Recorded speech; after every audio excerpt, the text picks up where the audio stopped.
asked, whenever human beings find themselves alone, according to Kalam's father, whenever human beings find themselves alone, as a natural reaction, they start looking for a companion. Whenever human beings find themselves alone, what happens? They, as a natural reaction, whenever human beings are alone, what happens? As a natural reaction, they start looking for a company. For company means they want someone to help them out. They want someone to accompany them. They want to share their loneliness with anyone.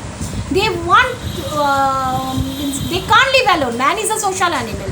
Man always looks for company. Now what happens? Whenever they are in trouble, they look for someone to help them. So whenever they are in trouble, so naturally they will definitely look for someone to help them. Whenever they reach an impasse, they look for someone to show them the way. Now when they are reaching in a situation, particular situation, which can't be overcome by them, at that time what happened? They just focus on someone's help, and they look for someone to help them out. Whenever they means every recurrent anguish, longing and desire find its own special help. So whenever man is having a constant source of anguish, pain, desire, longing, whatever might be, and it always finds its own special helper. For the people who come to me in distress, I am but a go-between in their effort to propitiate demonic forces with prayers and offerings. So the people who came to him in distress, means in sadness, in miserable condition, the people did not have anything to do. They wanted someone to help them out, and the most dependable and the most faithful person whom they considered was Kalam's father. And at that time they were eager to get his help because they did not have any way out. They were blind. As a result, he acted as a mediator. And it was their belief, it was the belief of those. So it was what? The people who come to him distress, means in miserable condition, in pains. What happened? He acted as a mediator to appease or to lessen down the demonic forces. Means people consider troubles, miseries are caused by the demonic forces or some supernatural forces. So they considered Kalam's father to be the mediator who could interrelate their prayers and offerings to God, and he acted as a mediator. This is not a correct approach at all and should never be followed.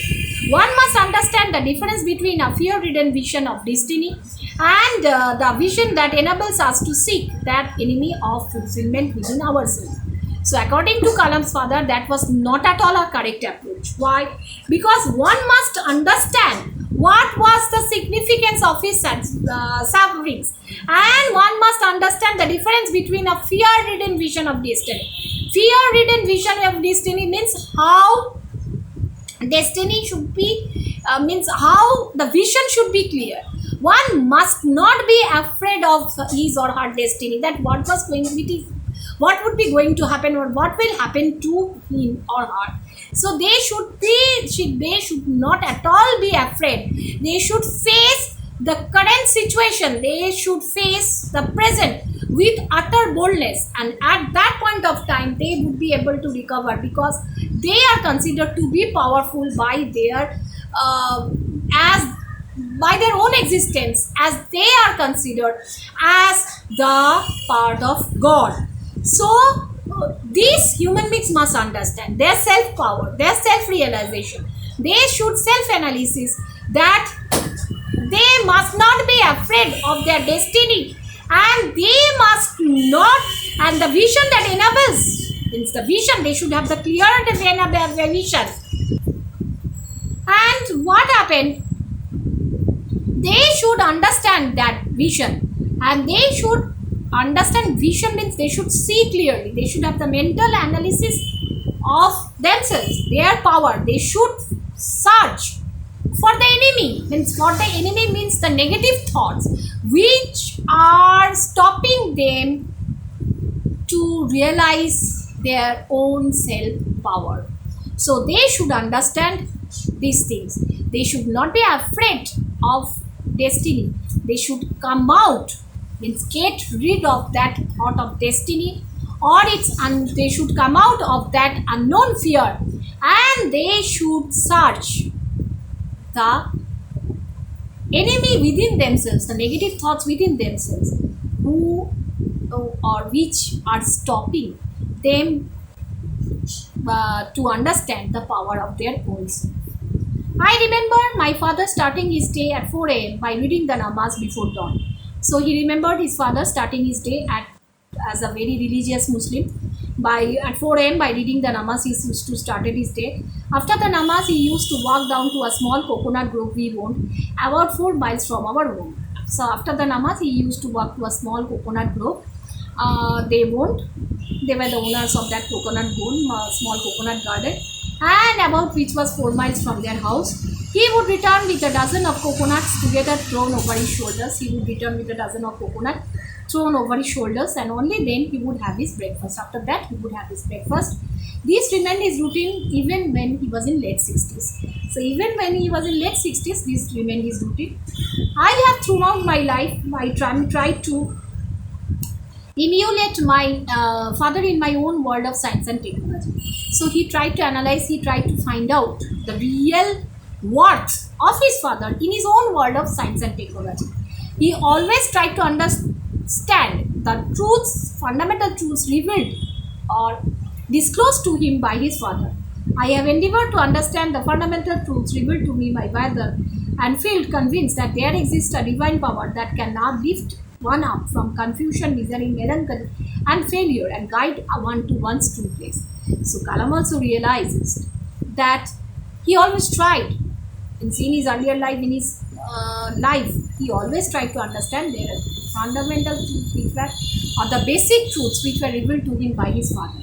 And he felt convinced, he started believing and rather strongly believed that there definitely exists one divine power. And that divine power is a true guide of human beings, and that divine power can lift man up from confusion, any kind of confusion, then any kind of misery, any kind of sadness, failure, and it can show one's true place. Means if man is in utter confusion, then man's confusion, total confusion, sadness, depression, frustration can be cleared by that existing divine power.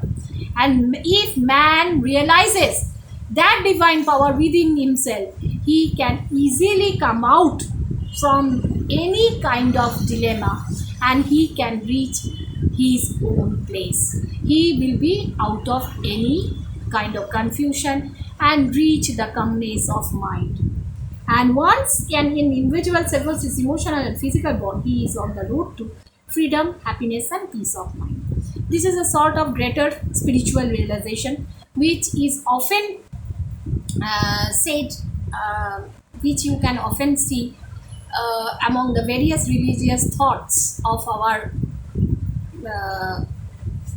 preachers, that if a person just cut off his physical bond or any kind of emotional bond, means it's a person becomes neutral, he just depends on that divine supreme being, then his internal peace gets the proper channel and he is on the road to freedom, happiness, and peace of mind.